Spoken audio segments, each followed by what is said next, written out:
in teaching.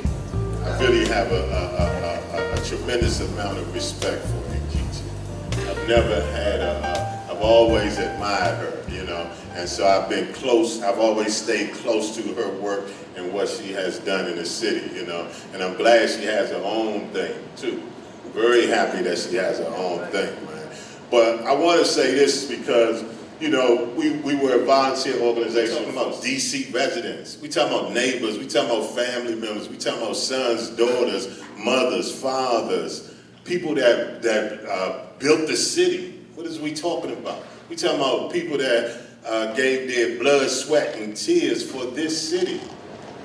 You understand? And then when they come back to our communities, we sitting up here acting like we need to rejudge them.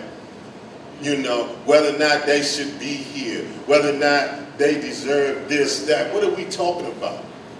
I mean, no, they do. They was here before you were here. You know what I mean? They are third and fourth generation Washingtonians. You know, but we sitting up still trying to play this game, this Russian roulette with people's lives based on this banner of public safety, which is fake anyway, you know what I mean? If you gave everybody, see, we all really need to get some truth serum, man. What happened to the truth serum? Because we need it, that's what we need. We need some truth serum because we really need to get down to, you know, Carlisle Holder, I really appreciate this brother, you know, and I'm gonna endorse his book. We're going to buy 10 books. We're going to get the National Reentry Network for Returning Citizens are going to purchase 10 books because I believe every returning citizen should read this book. I've read it. It's dynamite. It's a dynamite book, you know, because it's outside of the box. It's not the normal bull crap that we keep feeding to each other. You know what I mean? It's us, you know, looking at a solution for us to do this thing on our own, man. So let me say just a couple of things because I don't want to. I respect Nkechi. I really have a tremendous amount of respect for Nkechi. I've never had I've always admired her, you know, and so I've been close. I've always stayed close to her work and what she has done in the city, you know, and I'm glad she has her own thing too. Very happy that she has her own thing, man. But I want to say this because, you know, we were a volunteer organization for 6 or 7 years, and, you know, we just fight. That's what we do. The National Reentry Network, we're about fighting. We ain't going for nothing. We're not interested in those incremental steps and all that. No, because we need relief, and we need relief right now. Not tomorrow, not in 30 years. No, we need relief right now. And he talked about, I heard him say something about similar to reparations or the investment. I forgot what exactly what he was saying, but I know what he meant. You know, we need to invest in returning citizens, especially in DC, because they're in all these other jurisdictions, and when they come back, they don't even feel welcome. You're talking about a job. So we got 3 programs that we was damn near forced to do, you know, a service delivery. Because I didn't want to do a service delivery. I just wanted to be a volunteer organization, you know. But we got to help our people. If you come to my doorstep, and I mean, what I look like referring you, and I got a pocket full of money, and I'm going to refer you to, or I have a place where you can sleep, or I can go get you some clothes, or I can feed you. I don't have time to be referring you to anyone. I can take care of that myself. So we did get involved in the service delivery, and we have 3 service delivery programs at the National Reentry Network for Returning Citizens. One is peer-to-peer, because I believe that you can't help us without us. So we have a peer-to-peer, and I believe that a successful reentrant like myself, who's been home 30 years, and I have a proven track record, you can do all the investigation you want. That's what you're going to find out about Courtney Stewart. You're going to find out I have a clean track record, and so I can lead another individual. And so we have that program. Then we have a restorative justice model because I believe that we have to heal and we have to get that support system around us that can help us. And within that model, we have people committing to that support. Whatever the support is, it doesn't matter. We get people within that circle to commit and to that support until that need is met. And then we have a Ready for Work model that we just launched a couple of months ago. And because I believe that, I heard you say accountability. We have to hold employers accountable. I mean, like, they have to be accountable to us. I don't need to go to an employment service. No, I can go straight to the employer themselves and find out what is the barrier, what is the problem, why you're not hiring us, right?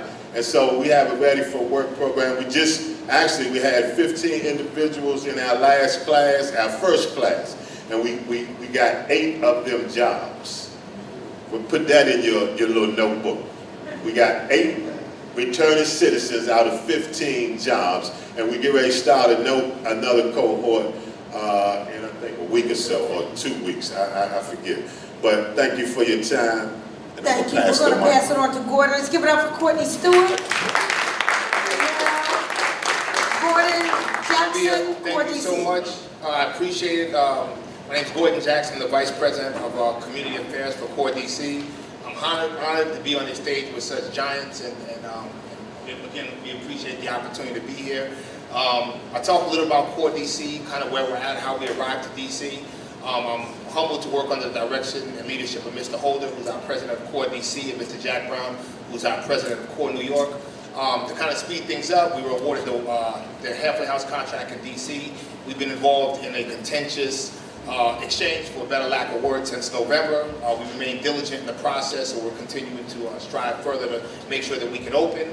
A little bit about Core DC. We're not new to reentry. We've been fortunate to operate federal reentry centers in New York City for the past 20 years. We come with a tremendous amount of experience. We operate evidence-based programs, obviously. In New York City, we employ just under 1,000 folks.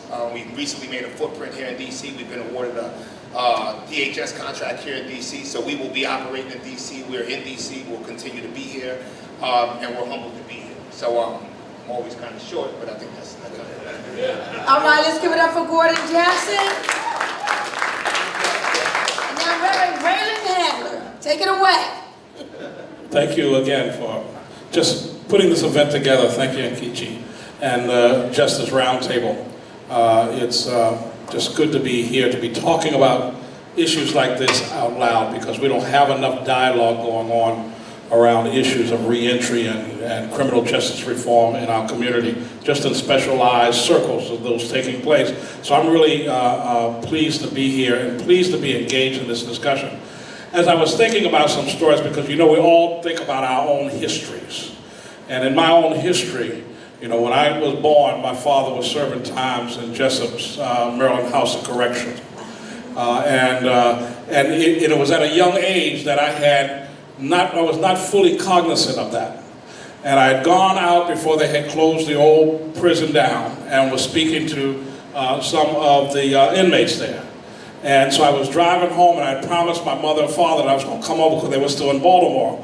But I was too tired, and I was heading back to D.C., so I called them and apologized. And I said, I'm leaving Maryland Jessup's. And my mother said, did anything look familiar to you? And I go, what do you mean? She said, did anything feel familiar to you? I said, well, I don't know what you're getting at. She said, well, that's where your father was when you came into this world. And so when you begin to think about the numbers of families that have had somebody or have somebody right now that's been incarcerated, it is very personal. My cousins, both of them died in prison as young men in Baltimore. Right, so when you begin to think about sort of families and what happens to end up there, it is very often just purely accidental sometimes and coincidental. I was in Massachusetts before I came to DC, and I was pastoring in Roxbury, Massachusetts, and I went out to Walpole Prison. And the only way they would let somebody in the Walpole prison was that you had to agree to do Bible study. That's not why I was there. I was there to keep a connection with all of those brothers that had come out of Roxbury and Dorchester and Mattapan. Many of them, I knew their families, and I had known a lot of those young men. But I applied to do the Bible study because that was the only way I could get in there. So, first of all, they tried to discourage me by letting me into the chapel and then locking the chapel door behind me, and I would have to sit there for 3 hours until a shift changed when they let me out of the chapel, right? That was their way of saying, we really don't want you here. And then finally, when I confronted them about it and finally made them keep the chapel door open, and the men showed up, we began to do Bible study, because that's what I was there for. And I realized that 2 of the men in the group had their Bibles upside down. And they were looking to see when other people turned the page. So they couldn't recognize whether the lettering was either right side up or upside down. And at that point I said, well, we need to do literacy up in here. So I went to the prison authorities and said, look, I'm a volunteer, so I'm not costing you anything. My church will buy all the literacy material, and we need to do literacy up in here. And they said to me, you know what they said to me? Absolutely not. Right? They said, absolutely not. If you bring anything up in here, we'll consider it contraband. And that's what they did. So for the next 2 years, I Xeroxed pages and put them into a new box of Bibles I bought. And they'd search me, but they didn't search the Bibles. Right? And so for every week I went in there with that material. And every week I had to say to the guys, give it back, because if they find it up in here, they're going to know where it's coming from. And what did we read? We read basically page by page Martin Luther King's Why We Can't Wait. Right? And basically in that, an organizing fervor began to get created, a very respectful organizing fervor. So when they discovered that I was smuggling it in, I got barred out of the prison, of course. It was a week later at the church, I get a call from the warden. Warden asking me to come back out.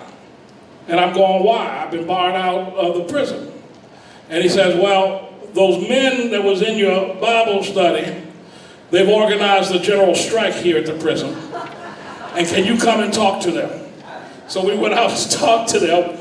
And their demand was they wanted to do not a service around King, but to talk about the philosophy of King, which they had read now. Right? And that was the offense. That was the offense, that they were teaching organizing up in the prison. And I'm saying that because one of the things that we really understand is that people get in those types of environments. Those environments are punitive, and those environments, there's nothing that's restorative about it or rehabilitative about it. You know, the fact is that people are already down, and then they're pushed down even further, and they're destroyed psychologically, emotionally, and very often spiritually. And that's what goes on. And so when we begin to talk about reentry services, we got to talk about all of this wraparound services that are required, that are necessary, psychologically, emotionally, economically, physically. We got to talk about where people live and what kind of conditions they come to live in. And the fact is, one of the things that I've been engaged in as a pastor has been holding DC accountable. Because DC politicians, they always like to do the jive step. Y'all know what I'm talking about? That is, they like to pass things that look good, but then when you look at it, it really got all the loopholes under the sun, so that everybody can get around in terms of enforcing anything. And right now on this situation, I jumped in with Core DC simply because as I talked to the returning community said to me that this is our opportunity to get things right, to start all over again, to get it right. And basically I said, well, I don't know if I'm going to get involved. I'm going to call around. I'm going to talk to everybody I can talk to. And unfortunately, I didn't get anything positive back about the incumbent. And I'm sitting there going, how can you be in a town for over 40 years and nobody I can find has 44, see what I'm talking about, has anything good to say about you? And so obviously at this point, what we need to have is something in place that's going to serve our community and serve our returning citizens and basically build up and restore and connect people back to their families and to their communities and give people an opportunity and a chance to start their life all over again. That's what we're about. And so one of the things I'm standing up and saying to all of us is that we got to now take this up to, I think, a high level. Because when you talk about the mayor, you talk about the city council, All they seem to be concerned about is the next condominium that's going up. The only thing they seem to be concerned about is the next chain like Walmart that they can bring in or something like that. Where have they made a real investment in the restorative services that are needed in this community? And so therefore, one of the things that I'm going to continue to do is to advocate around doing the right thing. You can't talk one thing and do something else, because then if that's the case, you're nothing but a hypocrite and a liar. So with that, this is how we're going to bring it up now, Big Man. We're not finished. What I want to do is, if you have a question or a comment, I want you to come here, and I want to get all of the questions and comments, and then I'm going to have you all make your concluding remarks. You don't have anything to jot down, so I'll jot down what questions are. If you want to respond, or if you want to respond to anything that any of the panelists have said or anything like that, you'll do that as part of your concluding. Do we have any questions? If we have any questions or comments, and if I could get an assistant or somebody up here to hold this microphone, and we'll have the people who have something to say come here. And why don't you hold the microphone for the people, because these are not long speeches. Good evening. My name is Sidney Davis, and I'm a returning citizen. And I spent 21 years in Norton doing most progressive things that would impact the lives of men and their families. I am here to support the discussion around a newness, a freshness. Not to even think that way, continuously to advocate a disadvantage. Our disadvantage is lodged in the fact that the community is unaware that there are taxpayers that can demand a difference. I want to talk about a new freshness because I work now for Calvin Hawkins, who is a Prince George County at-large council member. I've been talking to Ms. Thompson, been talking to Al Malik Farrakhan, Courtney, for many years.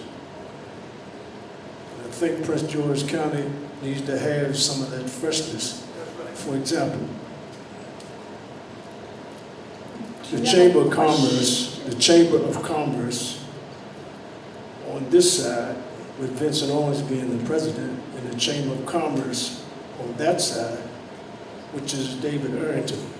We need to have a discussion because that's where a lot of resources in terms of jobs are connected. So when we can't have the connection in terms of a discussion to improve, then we keep the situation in the same place. We cannot afford to let it stay in the same place. But I'm here to do what is necessary to be done with the body, with the energy and information that we must have to make the necessary change. It is an impossibility to change if we don't have discussion. So, question to you, sister.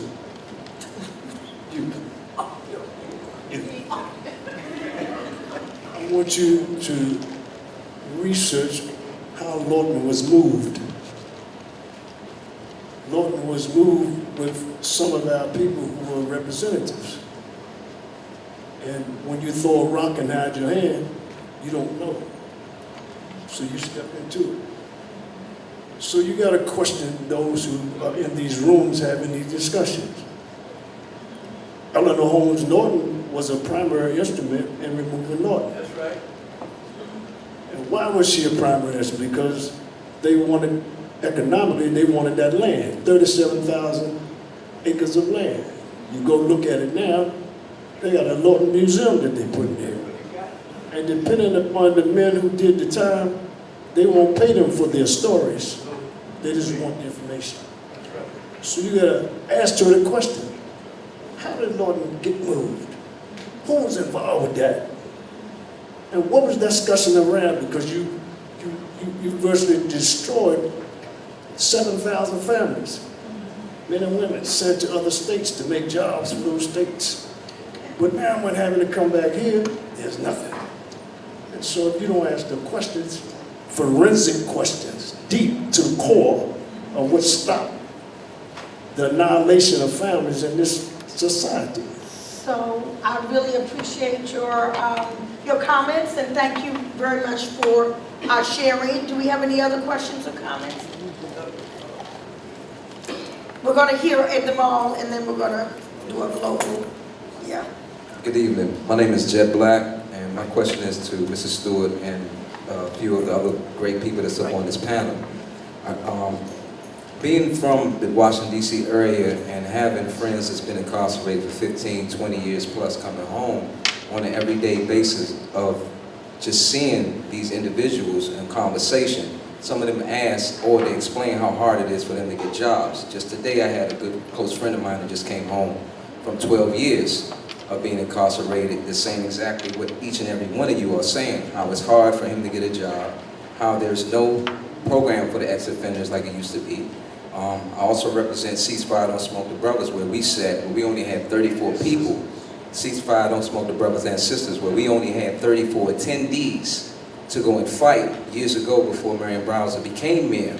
When Marion Barry, the great Marion Barry, was still living, had this initiative for the ex-offenders, and then Menendez and them took out this initiative. We were fighting for this actual thing 7 years ago, which you all are still fighting for now. So my question to you, Mrs. Stewart, is what information, email, or number, because just like you said, my buddy is having a hard time with the email because when he's putting in these applications, he can't physically see the person that he wants to go get this job to let him know that he has changed. He just had an altercation with his son because his son is out here in the street being hard-headed and reminding him of what he came from. So we need some type of, not just allocation, we need some type of numbers where people like myself that are community leaders that are not afraid to go in the streets hand in hand with these numbers to these same ex-offenders. Because a lot of it, what I haven't heard anybody say is the fear. People fear the word ex-offender. They fear crime. They fear that somebody's going to rape them, beat them, or do stuff like that. I haven't been incarcerated, but all my friends and peers are either dead or gone. And I moved on to another level, but it's not about me. All I want to do is help. So for me, I don't need a lot of literature. I just need the number they can call, and that person is going to help them respond. So Thank you very much. Well, let's keep it rolling. Introduce yourself. No, we're going to get to it. I got it there. All right. Good evening, everyone. Thank you so much to the panelists who spoke. My name is Taylor Ware. I'm a native Prince George's Countyan. I work in D.C., working on education policy. And my question is kind of, how are we incorporating education into our restorative justice policies? That being early elementary education and then working with opportunity youth. So youth between 16 and 24 who are looking for opportunities for job employment and apprenticeship. And if those opportunities don't exist, how can I, as a policy maker in the making, how can I develop those policies? Great. Last question or comment. Hi, this is Hannah with Students for Sensible Drug Policy. I just wanted to ask if you could expand a little bit more about the situation with the DC budget around funding for reentry services and how the regular citizen can get involved with their council members and talking to the mayor about making sure that that's corrected in the next budget.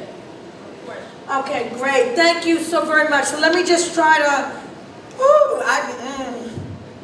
I can help you out, Mama and Kichi. I can help you out. So, okay, help me out. For everybody that just spoke, I think something just asked a question. This is a long-term fight to make some of these things happen, but to be as specific as I possibly can, right now is budget season in Washington, D.C. So one tactic out of many that we can use is when the mayor's office on returning citizens has its oversight hearing on this performance, we can go down to city council and say, hey, these are some of the changes we want to see made in the office on returning citizens, right? And then when they have the budget hearing for public safety, we can go down there and say, we want to see this budget item increased and we want to see these services given to this particular agency. So that's one way to do it through the legislative process. And then the other way is to follow in the strategic and creative manners that we've seen the Don't Mute DC campaign happen. We're not just going to be able to legislate and be able to press conference our way into seeing change.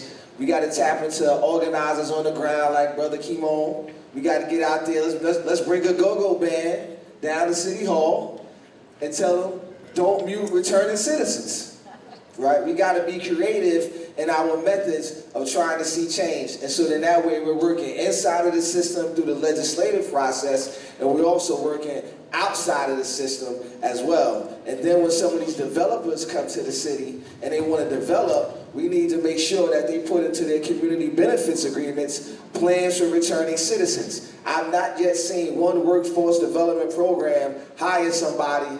I see all of these programs, but I don't see them working in the manner in which they should. So then it's up to us to challenge them to hire returning citizens.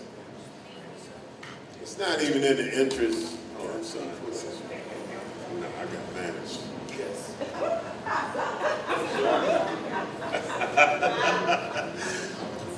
It's not in the interest of this city to invest in returning citizens. So let's be clear about that.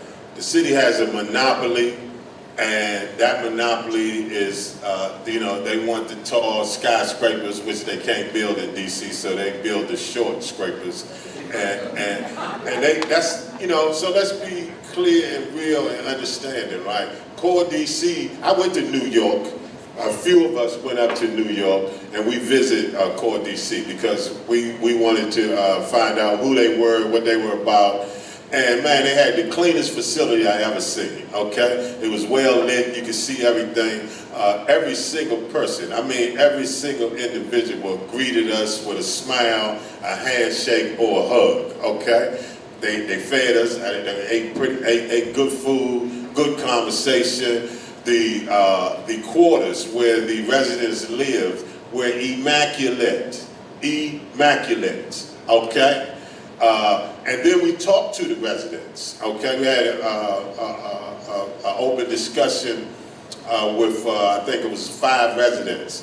And they had nothing but good things to say about Core DC. And I'm talking about real examples of real life situations where, I'll give you one example where the person was with their mother, I believe was in the hospital, and she was having surgery, and he would have been staying over the time allotted for his pass. And so he called back to Core DC and let them know the situation, and Core DC told him to take all the time he needed. Okay? You're not going to get that from no Hope Village, talking about something, take all the time you needed. No, you need to get back here at the time you're supposed to be here under any and all circumstances, right? And then you got to look at the fact that Hope Village has been here for 44 years, right? It's time for change. We trying to bring something new, something different. We don't want to keep repeating the same old stuff. And so when you got this monopoly and this stronghold on a government, you've been here 44 years, so you've been able to strangle everybody. You done suck blood out of the community. You got a little stranglehold on the government. You understand? You're getting millions and millions of dollars.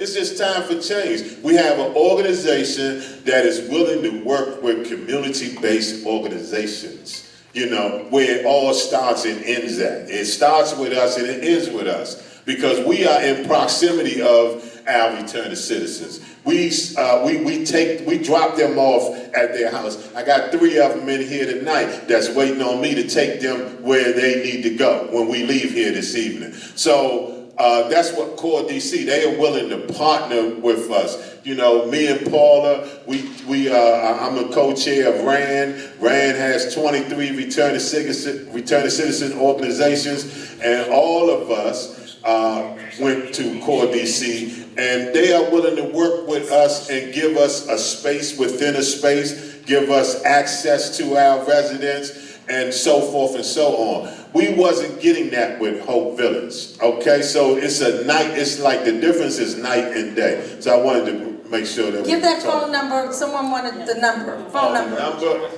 for the job, okay, so our number is 202-584-1000. Real easy, 202-584-1000.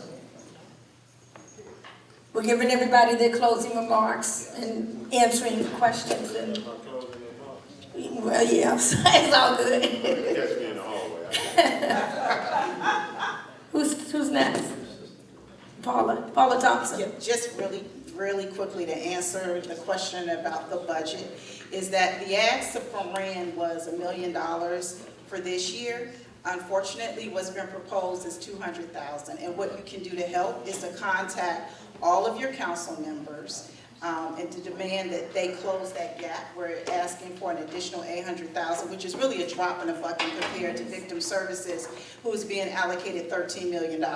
So it is totally unacceptable that there is not an investment in returning citizens in DC. So I would definitely implore everyone to contact their council members, but also the mayor's office, and to demand that she looks at the population, that everyone in the city is a part of DC and should be served, and not just certain wards. I would also say that it's a joint effort, so it doesn't matter if you live in Wards 7 and 8 or Wards 1 through 6. And we know that oftentimes, and to your point about sort of the mobilization process, that's very true, that you need to show up at the hearings and you should testify.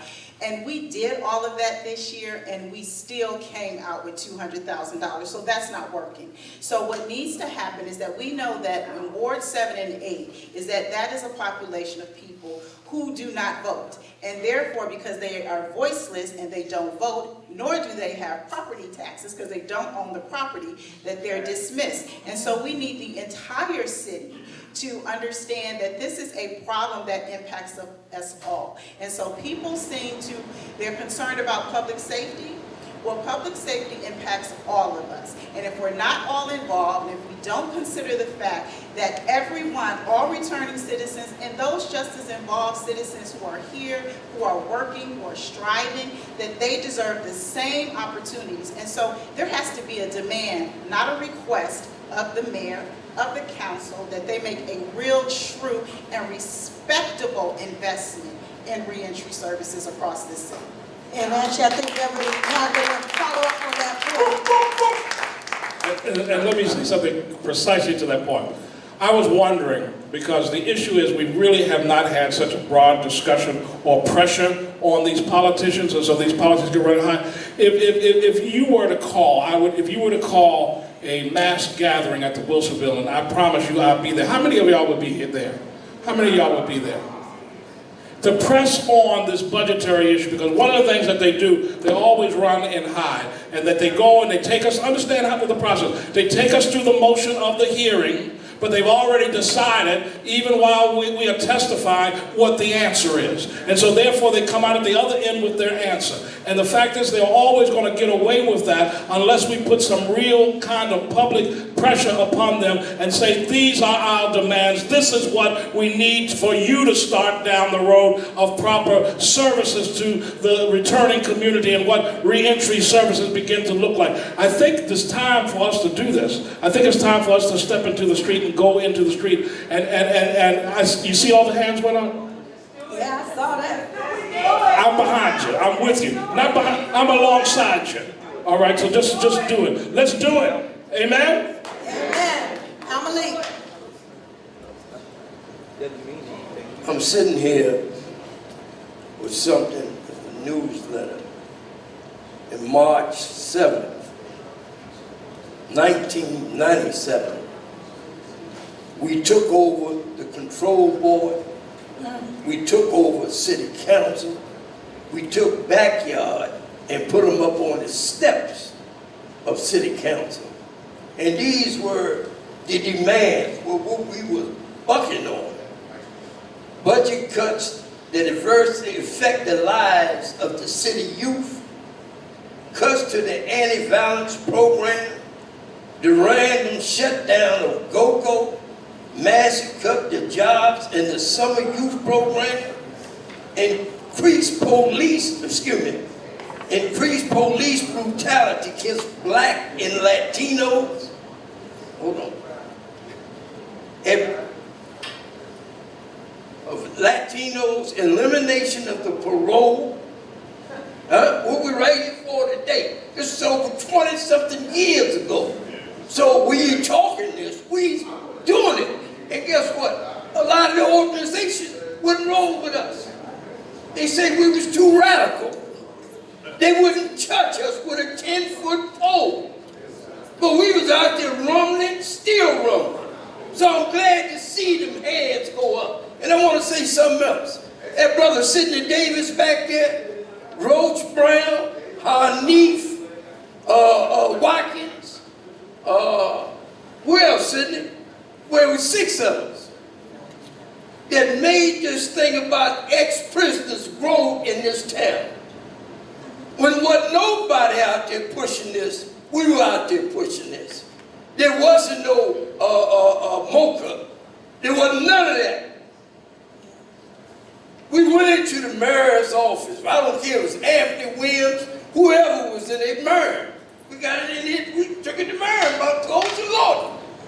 Right? I'm saying, come on, man. You know, I didn't get a chance to say this. The Honorable Master Elijah Muhammad taught us to do for self and kind. That's what Cease-Fire was based on. We wasn't looking for no job. We was creating jobs. We had the largest black water business in the city, but we sold it to anybody that wanted it. We paid our men $15 and $20 an hour. It just came out of prison. And guess what? We never asked government for a dime. 1 penny. I'm not telling y'all not to ask, but yet they gave us over $2 million. They came to us behind the fact of the work we demonstrated and been doing in this city. We had the largest peace squad. We went after the police, so they took my building from me. For 10 years, we got a community center. That's ours. Took it from us.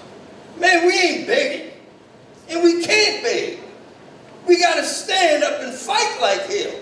We got to take back what's ours. So, you know, I'm too radical. Y'all got to excuse me. No, it's all good. But that's how we got here. All right? That's how we got here.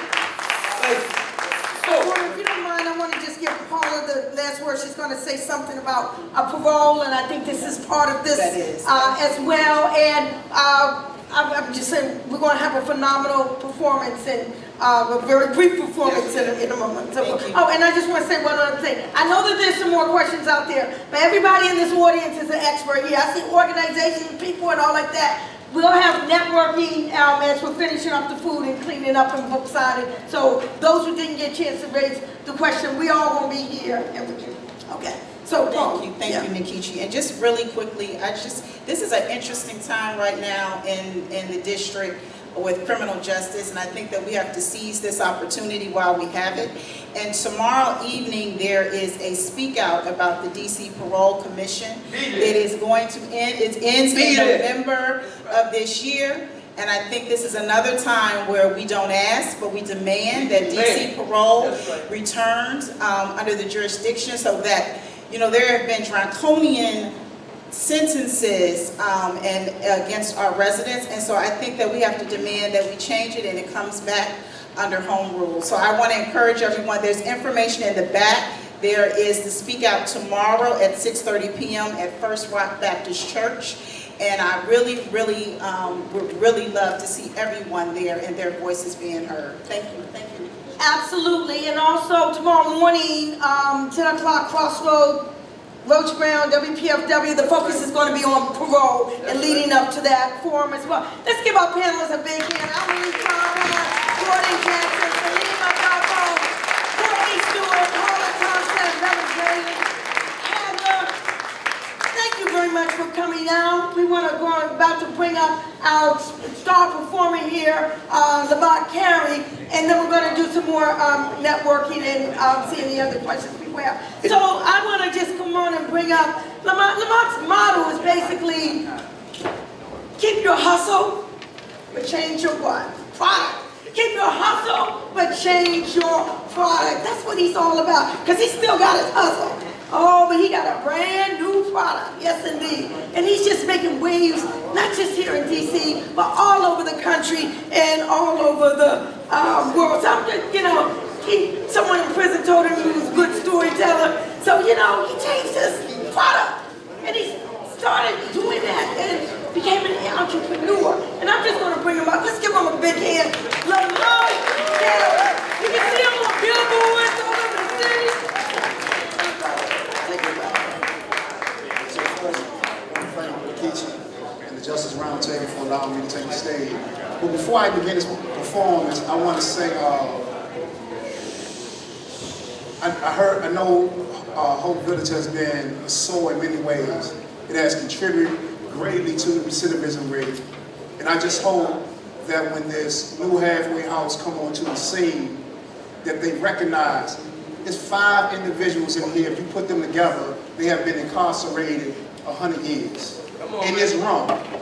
And these individuals have been home 10 plus years. And so I think what we should be looking at is how do we replicate those individuals. And if to them it's just not about having a job, to them it's about determination of being on the outside of this fence as it is for me. Every day that I wake up and I'm not behind a wall, that I'm not behind a fence, this is success for me. So what I will hope when this new halfway house really come into existence, that if something goes on inside of that halfway house, that doesn't mean that if I don't have nothing to do with it, there's no reason that I shouldn't be able to leave the halfway house to go to my job. And that's what's currently happening under Hope Village. If something goes wrong in that institution, then I can't get out and go to work. And if they find something that's illegal inside of that room, I'm in jeopardy of being sent over to the jail, being sent back into the institution if I don't tell on the individual who that belongs to.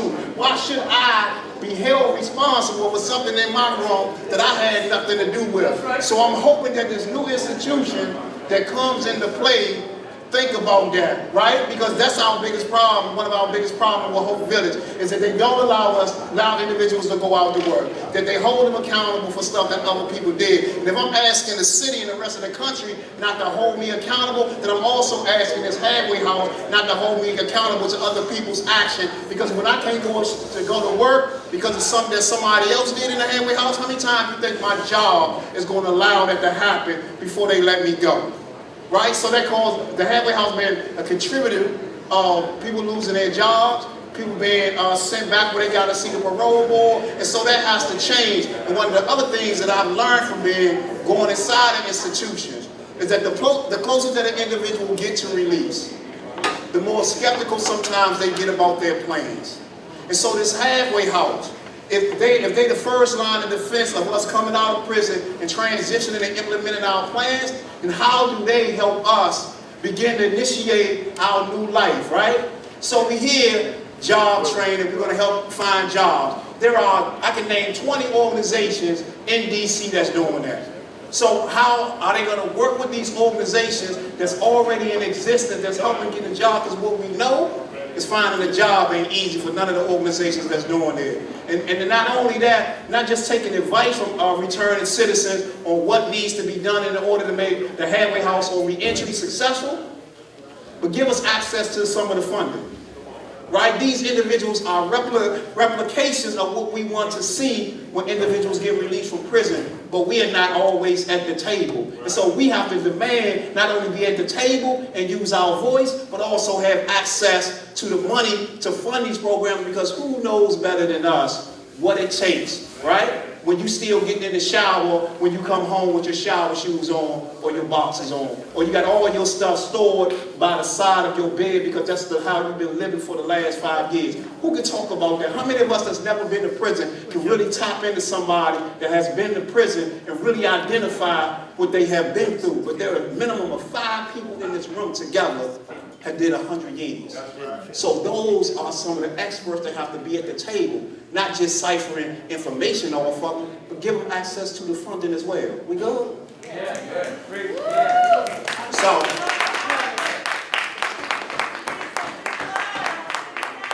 So, and quick, my name is Lamont Curry. I went to prison at 16, started writing books in prison, and now I have two companies, LaCurry Enterprise, where I do a lot of production kind of stuff and consulting and contact visits, which is my nonprofit. And we're more of a mobile organization. We go around where people call on us. So like on 2 times next month, I'll be in Florida. I've been in Ghana doing work on reentry and stuff like that. So, and I brought some of my books. I got some fiction books, I got some poetry, I got some business, and I got a book called Dead Before 18, Saving Our Boys from the Street. It's actually a guide for young men and women to recognize some of the challenges or the barriers that they're gonna face that can put them in prison. Everything from how you know you're being recruited to be a drug dealer, right?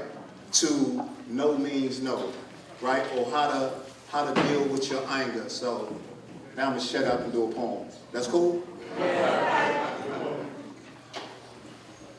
See, when I walked out that gate, I looked straight, leaving prison behind me, leaving the streets behind me. But my mother always told me that my past would always find me. See, I've been looking for a job for almost a year and ain't nobody hiring. So I'm glad that they done banned the box, but it's that empty block on my resume that seems to be whispering. Come on, man. He done been to the penitentiary. And they told me to forget my past and change people, places, and things if I really wanted to change. But now I'm in this new job interview, not knowing what to say or what to do, so I say what I've been taught. I'm a hard worker. I'm a fast learner. And I'm dependable. And she leaned over and said, sir, what you talking about? That ain't what we looking for. We're looking for somebody with expertise in sales. So I smiled on the outside because in the inside I'm yelling, that's the reason that I went to jail. So once I was able to tell her what I knew about sales, without actually saying what I knew about sales, I got the job. See, they say when things go wrong, we revert back to what we know. But there's some skills from our criminal past that are indeed transferable. So they say when things go wrong, we revert back to what we know. But there's some skills from our criminal past that are indeed transferable. Like when it's hard to find a job, maybe teaching entrepreneurship would do the trick. See, I had a business in my past, it's just my products and my services, they weren't legit. But once I made that switch, the products that was legit, like publishing my own books and producing my own scripts, then I was able to implement services like working with returning citizens and kids who are at risk. See, I've been in those shoes and I know what they stand to lose if they don't completely understand what's at hand. And I ain't saying that this is the master plan, but if we work hand in hand, we can reduce the amount of incarceration. Because see, they say when things go wrong, we revert back to what we know. But there's some skills from our criminal past that are indeed transferable. Like from the 1st through the 15th, I learned supply and demand. And I also learned branding and profitability analysis. And I ain't saying all of this to boast and brag. I'm just saying maybe there's some skill sets that you and I didn't recognize that we had that increase the opportunities that exist. Because see, now I'm running around the world speaking about a past that I was told that I should forget. Because see, they say when things go wrong, we revert back to what we know. But there's some skills from our criminal past that are indeed transferable. See, they say when things go wrong, we revert back to what we know. But the reason I'm successful today, ladies and gentlemen, is because I had skills that was transferable.